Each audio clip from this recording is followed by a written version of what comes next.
Hi, I'm Chris Bober, Associate Broker and Leader of Team Bober with Nebraska Realty. And today I'm checking in. It's November 7th, 2016. It's the day before our big presidential election. And it seems to be an event that's consuming, and maybe rightfully so, but consuming our entire country. In fact, I just had to go turn down the television out in the lounge because one of the candidates was talking, then the other candidate was talking, then this person was saying how he or she's wrong, the other one's saying how he or she's wrong. But I think that the election is something that a lot of people are watching because they think there's going to be a tremendously big change coming up. And whatever you believe and whoever you vote for, obviously I want to encourage everyone to get out there and take their what in America we believe is our God-given right to vote and to elect the people who represent us.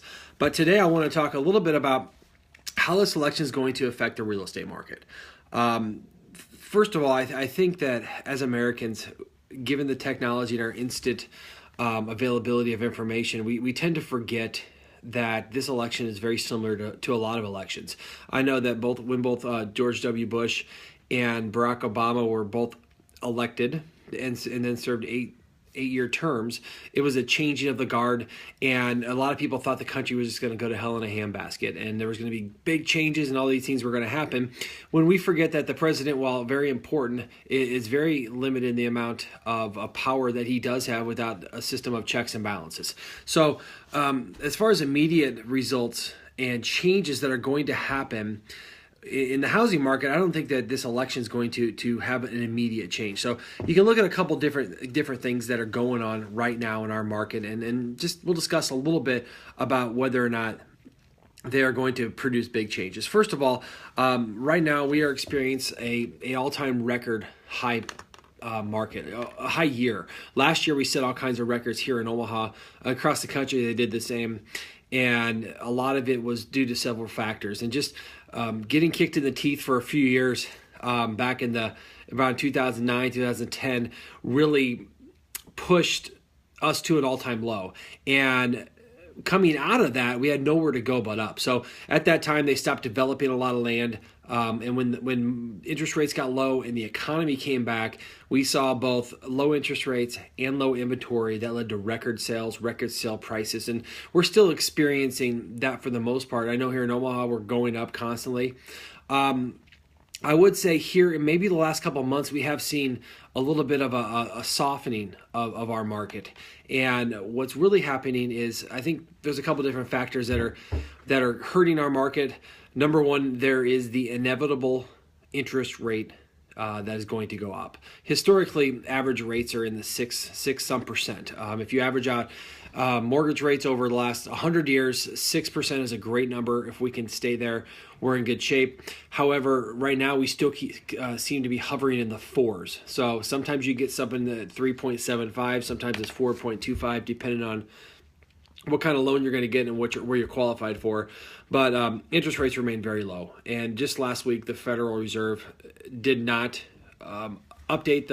they did not raise the rates again, kind of delaying the inevitable. At some point, they're going to have to catch up. And I think most experts would agree that they're holding off any interest rate hike until after the election.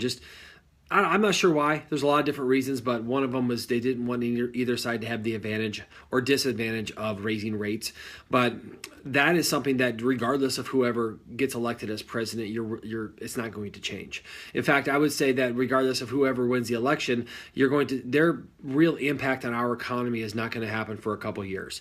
And again, I don't think it's necessarily dependent on them. There's a lot of forces that are bigger than what's going on there. So as you look at our market right now, a lot of things are going on. With the market, there's a lot of fear and there's a lot of uncertainty. And the uncertainty comes because we don't know which direction we're going to go. In fact, both candidates are very polarizing. They both believe in opposite things. One of them wants to cut taxes. The other one wants to add taxes. So we don't know which way it's going to go. And the housing market will be affected at some point. We just don't know which one. But this housing market is stronger than any president or any candidate. And people still need to buy and sell houses. And ultimately, I don't expect a large change coming out of this election when it comes to the housing market. Now, 6 months or a year from now, that could be different. But historically, we've been at an all-time high. We've been going up, up, up, up, and we're starting to kind of level off. The higher markets, luxury markets in Omaha, remain difficult, and that will trickle down. The other thing to consider is that we have had such low inventory that we've been developing land and developing lots and new construction fast and furious. We probably will overshoot that. So when the market comes and levels off, we're probably going to go beyond that, which will precipitate the downward fall.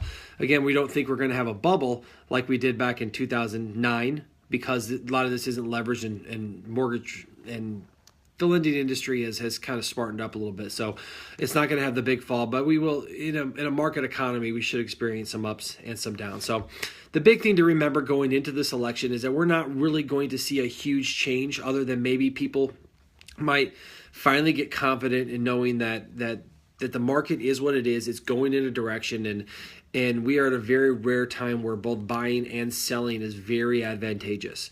If you're going to sell property, as long as you're reasonable about the price, you should expect to sell in a pretty quick manner. If you're going to buy property, mortgage rates remain very, very low, and it's still a great time to buy real estate. Even though it's hard to find what you want, it's still, money is cheap as it's ever been, and it's still a good time to both buy and sell. Now, going into next year, this is going to change a little bit, but it's not going to be because of the election. It's going to be because of the inevitable change of a market economy, and the real estate market is definitely driven by the market. And by people's perception, by the availability of money, and the supply of housing, which are constantly changing. So this election is not going to change a whole lot in our market. Hopefully it gets people to maybe refocus on purchasing and selling real estate rather than focusing on what could possibly happen with whomever's elected. But if you want to learn more about what's going on in the real estate market, just what I really, really like to do is educate people about the opportunities to both buy and sell real estate. Again, it's not political. It's not based upon who's going to get elected. It's based upon the facts and figures and historical trends that kind of guide us on where we're going to go. So if you're interested on looking to buy, sell, or invest in real estate, be sure to call the pros at Team Bober, and we will tackle the market for you. So for this and more information, I did write a short article with this, which I will publish very shortly.